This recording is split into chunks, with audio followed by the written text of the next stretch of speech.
দেখেন ওই আহসান মোল্লা ওপারে ও আর এক গুন্ডা, ওদের কাছে কোনো ব্যাপার না, ওদের কাছে গদি টিকিয়ে রাখার জন্য ওদের কাছে গুন্ডাগিরি কার মেরে দিতে হবে কার কি করতে হবে সেটু বলে দাও। যে আহসান মোল্লার কাছে মিডিয়া জিজ্ঞাসা করছে, যে আহসান মোল্লার কাছে কেটেতে ফিরে যেতে পড়ানো শুরু করো। সূত্র মারফত খবর পেলাম যে এই খুনের পিছনে নাকি আরো এক বড় তৃণমূল কংগ্রেস নেতার হাত রয়েছে। কারণ যেভাবে আমরা দেখলাম যেদিনকে রাজ্জাক খান খুন হয়েছিলেন, একেবারে আহসান মোল্লার পাশেই কিন্তু সেই আসল অপরাধী দাঁড়িয়েছিল। কি বলবেন?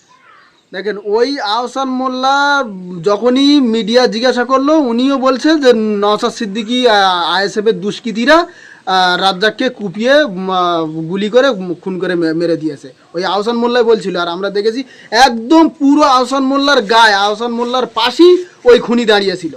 আর এখন বলছে যে ওনাকে আমরা চিনতে পারছি না। আবার ওই আহসান মোল্লার ভাই ডাইরেক্ট এসে আমাদের ভাইজানের মা বাপ তুলে এমন ভাষায় গালাগালি করেছে, ওর শাস্তি তো পেতেই হবে, আমরা তো ছাড়বো না, আমরা আইনি মাধ্যমে ওর শাস্তি পেতেই হবে। ওকে কে বাঁচায় আমরা দেখবো আগামী দিন। ওই আহসান মোল্লার ভাই যে ভাষায় আমাদের ভাইজানকে গালাগালি করেছে না জেনে না বুঝে, উনি বলছে মুসলমানকে মারছে, ও তো একটা মুসলমান হয়ে আর একটা মুসলমানকে কিভাবে গালাগালি করছে প্রমাণটা আগে দেখ। দেখে তোর ভার পেছনে তোকে তুই টাকারি করেই কথা বলছি, এই মিডিয়ার মাধ্যমে তুই শুনে রেখে দে। তুই মানুষ না, মানুষ তোদেরকে আমরা মনে করি না। তোর ভাই ওখানে দাঁড়িয়ে বলল যে আমরা নওশাদ সিদ্দিকীর লোক খুন করলো, তোর ভার পেছনই ওই খুনি দাঁড়িয়েছিল, ওর বিরুদ্ধে তোরা কি অ্যাকশন নিচ্ছিস সেটা দেখ।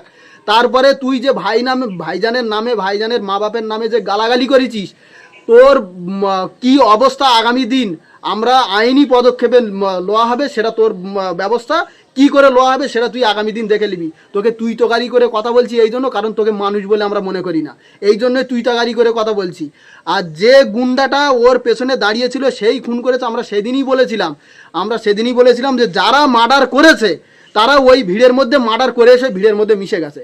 আর শওকত মোল্লা এসি নটোরিয়াস ক্রিমিনাল, ও তো এমনি ক্রিমিনাল, ও তো এমনি গুন্ডা, ও গুন্ডাগিরি করা। ও তো 2011 সালে টিএমসি সরকার আসার আগে ও তো সিপিএমের গুন্ডা বাহিনী ছিল। সেই সিপিএম সরকার যখন থাকে মমতা ব্যানার্জির স্টেজে ও বোম মেরেছিল। আর এখন এসে বলছে যে মোফাজ্জল মোল্লার আমরা চিনি না।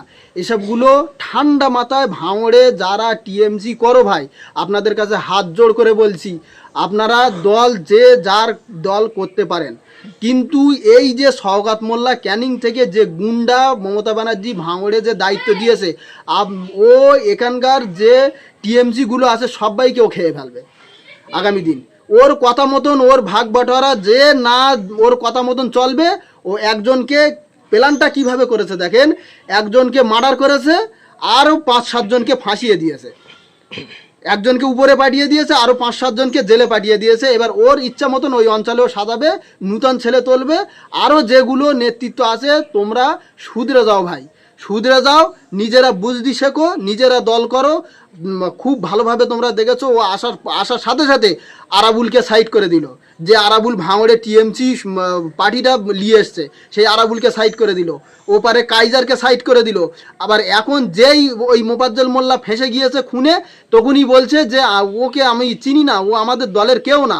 অথচ আমি আপনাদের মিডিয়াকে বলবো, ওকে জিজ্ঞাসা করে লাভ নেই, কারণ ও তো টিএমসি না, ও তো সিপিএমের গুন্ডা থেকে এখন টিএমসি হয়েছে। যারা আদি টিএমসি এই ভাঙড়ের যারা নেতৃত্ব আছে তাদেরকে গিয়ে আপনারা জিজ্ঞাসা করেন যে ওই মোফাজ্জল মোল্লা টিএমসি করতো না।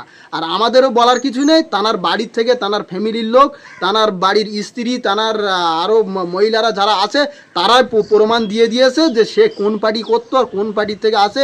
আপনাদের মিডিয়ার মাধ্যমে আমরা ছবি দেখেছি, যত যা মিটিং হতো সব ওই শওকত মোল্লার পাশে ওই মোফাজ্জল মোল্লা, রাজ্জাক খান সবাই দাঁড়িয়ে থাকতো।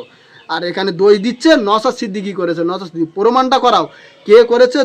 যদি পুলিশ প্রশাসন যদি সঠিকভাবে তদন্ত করে, এর মাস্টার মাইন্ড ঠিক জায়গায় পৌঁছে যাবে, ঠিক লোক ক্রিমিনাল যে আছে, যে নটোরিয়াস ক্রিমিনাল যেভাবে আছে সেই ক্রিমিনালের কাছেই পুলিশ প্রশাসন পৌঁছে যাবে, যদি সঠিকভাবে তদন্ত যদি করে। আর যদি সঠিক তদন্ত না হয় তাহলে এর বিচার হবে না।